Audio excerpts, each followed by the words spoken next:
kembali ke channel gua Nitgi Kuya. Dan selamat apa ni tau, selamat menyambut jadi selamat apa ni selamat tahun baru. Selamat tahun baru untuk kesemuanya, walaupun gua terlambat ya, lama ya. Sebab gua tak ada yang komen dan tak ada siapa yang peduli gua ke mana apa semua ya.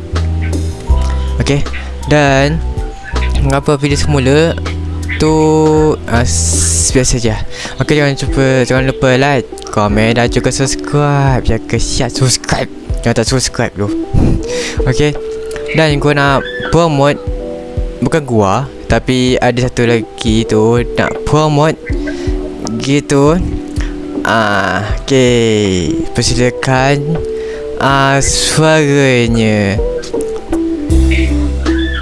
Okay, bercakap, ayo bercakap.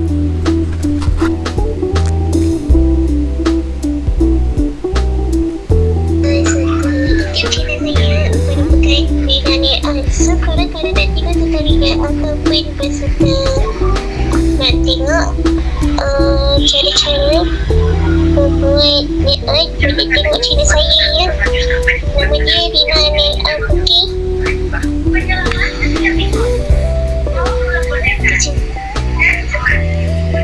Okay, so guys, gua akan kalau kalian tidak tahu, jadi gua boleh boleh tunjukkan. Okay, sebentar ya. Okay guys, ini ya, ini adalah channel yang Night Out ya guys ya, di sini. Ini namanya ya guys, ini namanya gua ini namanya guys, ini namanya. Kalau kalian susah nak cari gitu, ini adalah bawahnya gitu. Yang kau tanda kawan biru ya guys ya.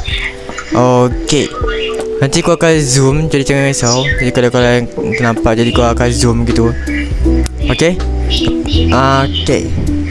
Hello guys, macam ni kalau korang boleh komen dekat bawah. Nanti saya buat video dan saya akan kasihkan Kuya.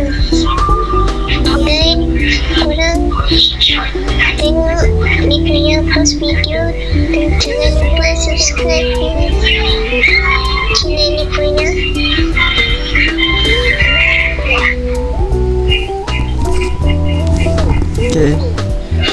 Okay, dia sikitkan sikit ukup ya guys ya. Dia gini. Kau jelaskan ya. Apa ni? Kalau kalian nak komen ke apa gitu kan, jadi kalian komen aja. Nanti kena, kalau ada satu video gitu kan, kalau kalian nak lah meminat untuk membeli nail kuku di situ, kalian bisa komen di bawah ya. Okay, dan jangan lupa like juga channel ni banyak, dan juga subscribe yang channel yang gua tunjukkan itu. Okay, dan jangan lupa like, komen dan juga subscribe ya guys ya. Dan sampai jumpa ya, sampai jumpa sih ya. Kalau kalian nak gua lanjutkan video tu ya, itu macam ni ya, kapan. Okay, dan ya, masa untuk kinteru.